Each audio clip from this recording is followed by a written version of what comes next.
Nabi Muhammad merupakan utusan Allah SWT yang Allah berikan wahyu untuk mengajak manusia beriman kepada Allah SWT. Allah berikan Al-Quran, dan demikian jugalah hadis Nabi Muhammad sallallahu alaihi wasallam merupakan panduan yang Allah berikan kepada Nabi Muhammad sallallahu alaihi wasallam untuk disampaikan kepada umat manusia. Dan dari sini kita lihat wujudnya fakta-fakta saintifik membuktikan kebenaran hadis Nabi Muhammad sallallahu alaihi wasallam sebagai mukjizat yang Rasulullah wariskan kepada umat Nabi Muhammad sallallahu alaihi wasallam. Rasulullah tinggalkan dua perkara, Al-Quran dan hadis, sebagai panduan kita, dan hadis juga merupakan mukjizat Nabi Muhammad sallallahu alaihi wasallam yang dapat kita perhatikan daripada dahulu sampailah berlakunya kiamat. Di antara salah satu mukjizat hadis Nabi Muhammad sallallahu alaihi wasallam ialah doa Nabi Muhammad sallallahu alaihi wasallam. Ketika mana Islam mula berkembang, Islam berkembang secara senyap-senyap selama 3 tahun, ataupun dipanggil sebagai dakwah sirri, dakwah secara rahsia. Masuk tahun yang ketiga, Allah perintahkan umat Islam untuk menyebarkan dakwah ini secara terbuka. Lalu Rasulullah SAW menyebarkan dakwah ini secara terbuka. Dan apabila dakwah Islam disebarkan secara terbuka, semakin kuatlah penentangan-penentangan yang dilakukan oleh musuh-musuh Islam, para kafir Quraisy, untuk menyekat dakwah Islam. Antara orang yang kuat menentang dakwah Islam ialah Abu Jahal dan Abu Lahab. Mereka menyiksa golongan yang lemah, mereka menangkap dan menyiksa golongan yang lemah, dan paksa mereka untuk kembali kepada agama nenek moyang mereka.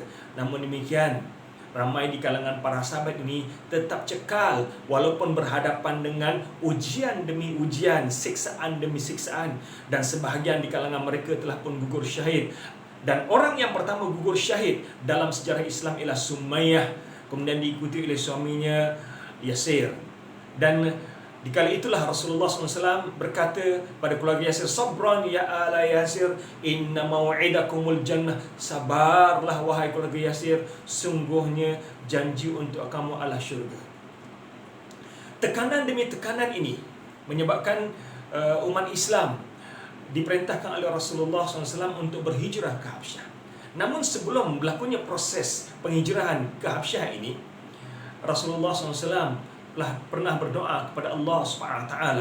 Rasulullah SAW pernah berdoa kepada Allah SWT, di mana Rasulullah SAW berdoa dengan doanya, Allahumma a'izal islama bi ahabbi hadaini rajulaini ilaika bi Abi Jahlin atau bi Umar bin Khattab. Ya Allah, ya Tuhanku, kuatkanlah Islam, muliakanlah Islam dengan masuknya salah seorang yang dicintai, iaitu sama ada Abu Jahal ataupun Umar Al-Khattab.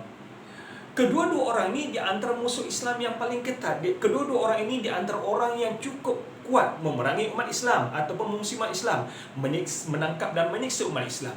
Jadi Rasulullah SAW berdoa kepada Allah SWT, Ya Allah, ya Tuhanku, kuatkanlah Islam dengan masuknya salah seorang daripada mereka ke dalam Islam, iaitu sama ada Abu Jahal ataupun Umar. Pada tahun yang ke-6, Umar mula terbuka hati untuk memeluk agama Islam.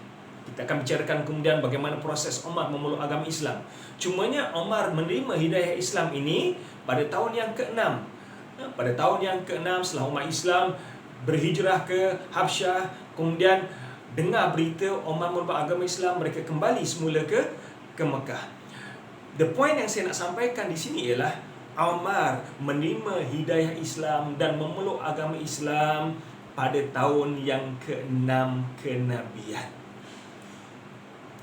Doa Rasulullah sallallahu alaihi wasallam, Ya Allah, ya Tuhan kami, kuatkanlah Islam dengan masuknya salah seorang ke dalam Islam, sama ada Umar ataupun Abu Jahal. Dan kalau kita perhatikan, Umar memeluk Islam pada tahun yang ke-6 kenabian. Tuan-tuan pernah dengar tak Abu Jahal memeluk agama Islam? Abu Jahal mati terbunuh dalam peperangan Badar. Peperangan Badar berlaku pada tahun yang kedua Hijrah. Rasulullah SAW berdakwah selama 13 tahun di Mekah. Campur dua, Jadi 15 tahun. Berarti selepas Umar memeluk agama Islam, ada 9 tahun lagi sebelum kematian Abu Jahal. Namun Rasulullah SAW berdoa, ini doa Nabi Muhammad SAW, kuatkanlah Islam dengan masuknya salah seorang, sama ada Abu Bakar, sama ada Umar ataupun Abu Jahal. Lalu Allah menerima Umar memeluk agama Islam. Apa yang berlaku? Seandainya dalam jangka 9 tahun ini Abu Jahal juga mengikut jejak langkah Umar memeluk agama Islam, pastinya sekiranya Abu Jahal memeluk agama Islam sebelum kematiannya, kita boleh katakan, wahai Rasulullah, doa yang Rasulullah bacakan, doa yang Rasulullah pohonkan pada Tuhan dulu tidak betul. Jadi Rasulullah tak betul sebab hanya seorang saya masuk Islam. Sebaliknya sekarang ni Umar dah masuk Islam, Abu Jahal pun masuk Islam. Namun demikian, sampailah berlakunya peperangan Badar, Abu Jahal terus menerus memerangi umat Islam. Abu Jahal terus menerus benci pada umat Islam, dan beliaulah di antara orang yang amat bergembira dengan berlakunya peperangan Badar untuk memerangi umat Islam. Namun beliau mati terbunuh dalam peperangan Badar. Berarti matinya Abu Jahal dalam keadaan beliau tidak memeluk agama Islam. Benarlah janji ataupun permintaan Rasulullah SAW di sini, bahawa wahai Allah SWT, kuatkanlah Islam dengan masuknya Islam salah seorang, sama ada Abu Jahal ataupun Umar, dan Umar memeluk agama Islam. Oleh itu, sepanjang sejarah sehinggalah berlakunya peperangan Badar, kita tidak pernah dengar Abu Jahal memeluk agama Islam. Benar apa yang disebutkan oleh Rasulullah SAW ini. Bukankah ini bukti bahawa hadis Nabi ataupun mukjizat hadis Nabi Muhammad sallallahu alaihi wasallam?